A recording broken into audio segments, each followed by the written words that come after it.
میں یہی کہتا ہوں تھپڑ مارنے والے کے آگے اپنی گال کر دو. بزرگ نہا کے نکلے نا حمام سے، بڑا عمدہ سوٹ انہوں نے پہنا ہوا تھا.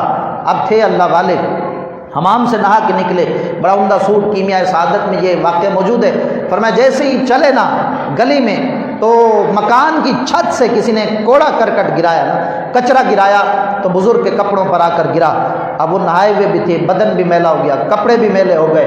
تو بجائے گالی دینے کے، بجائے شور شرابہ کرنے کے، واویلا کرنے کے، انہوں نے پتہ کیا کیا؟ اللہ کی بارگاہ میں ہاتھ اٹھائے. مالک تیرا کتنا کرم ہے، میں اس قابل تھا کہ مجھ پر جہنم کی آگ برسائی جاتی، مجھ پر شعلے برسائے جاتے، لیکن یہاں محض کچرے پر اکتفا کر لیا گیا، محض تھوڑی سی گندگی پر اکتفا کر لیا گیا.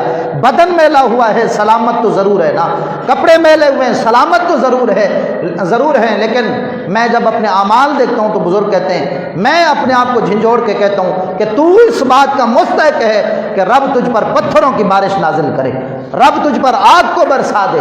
تو سید عالم صلی اللہ تعالیٰ علیہ وسلم آپ فرماتے ہیں بندہ جتنا بڑا دیندار ہوتا ہے آزمائش اس پر اتنی بڑی آتی ہے. ایک موقع پر صحابہ حضور کی بارگاہ میں حاضر ہوتے ہیں صلی اللہ تعالیٰ علیہ وسلم، آ کر عرض کرتے ہیں یا رسول اللہ اب تو بہت ہو گیا، پیسہ دیتے ہیں اہل مکہ جب بھی ہمیں سودا نہیں دیتے، اور گھروں سے نکالتے ہیں، ہمارے چھوٹے چھوٹے بچوں کو تانے دیتے ہیں، جہاں بھی اللہ کا نام سنتے ہیں اس موقع پر تلواریں نکال لیتے ہیں اور ہمارے گلے کاٹنے کے لیے دوڑتے ہیں، ہمیں زخمی کرتے ہیں، آتے جاتے ستاتے ہیں. یا رسول اللہ اب تو سانس لینا بھی مشکل ہو گیا. حضور دیوار کعبہ سے ٹیک لگا کر بیٹھے ہیں. صحابہ نے جب یہ عرض کی نا صاحب یا رسول اللہ آپ اللہ کی بارگاہ میں دعا کریں نا کہ اللہ ان کو نقصان دے، دعائے ضرر کرے، نقصان والی دعا کرے، اللہ ان کو پکڑ لے.